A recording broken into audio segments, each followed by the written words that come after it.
Today we're going to look at Hebrews 10:2 through 4. Just for a thought for the day for remembrance. In Hebrews it tells us, "For then would they have not ceased to be offered, because that the worshippers once purged should have no more conscience of sin." And this is talking about offering our bodies, offering something that is worthy to be offered to the Most High without sin. And here we have clearly where it's saying, for then if we have ceased to offer, this is talking about the animals and different things of that sort.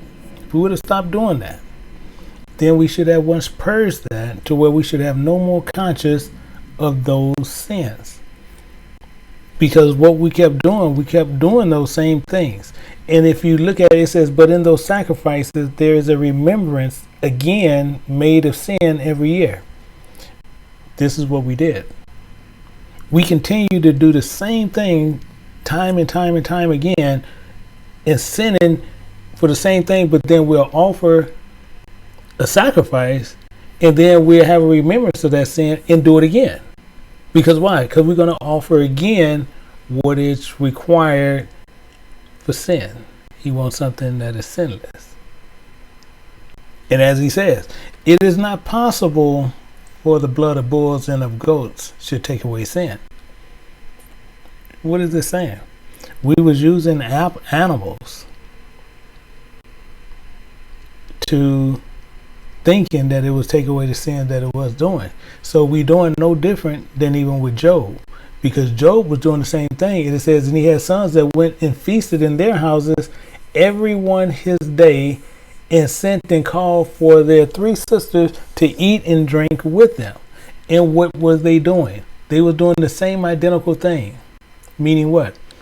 And it was so in the days, even in the feasting was going on, that Job, the father, which we're going to get into, sent and sanctified them and rose up early in the morning and offered burnt offerings according to the number of them all. For Job said, it may be that my sons have sinned and cursed God in their hearts. Thus did Job continually. Meaning what? He sacrificed animals not knowing if his sons sinned or not. So this has a twofold. See, because most people think that they are living on the prayers and the sacrifices of their parents. And that's not true, because we know the outcome of this wasn't good. So what do this mean? We need to start looking at what we're doing besides always looking to push this on something else. The same way here where we was pushing our sinful nature, our sinful ways on animals, which it is impossible that it should take away sin at all. And then we push it on our parents to where we sitting there talking about we made it through the prayers on our parents. This is not true. We need to look at what we're doing. We need to take responsibility for ourselves. We need to think about this and have a remember to where what he says. We need to remember what we do for sin. And if we know we sin, we need to come to that remembrance of that sin into where we can sit there and turn and do the first works that is required for remembrance and to take away that sin, to mean we will not be sinning no more doing those things. So I ask that we need to think on these things, because for the blood of bulls and the blood of goats, they never took away the sin even of the children that was back there in the wilderness when he took them out of Egypt. It didn't take away sin then. It's not going to take away sin now. Our parents is not going to remove our sins then, and they're not going to remove our sins now. So if you want to believe in something that is not true, then you continue to do that.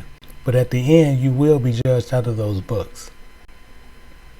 So my brothers and sisters that I asked to where We offer a sacrifice that we would us not, but a body he has prepared for us to where he can rest in and we can move forward and do the first works that he requires of us to do. Shalom.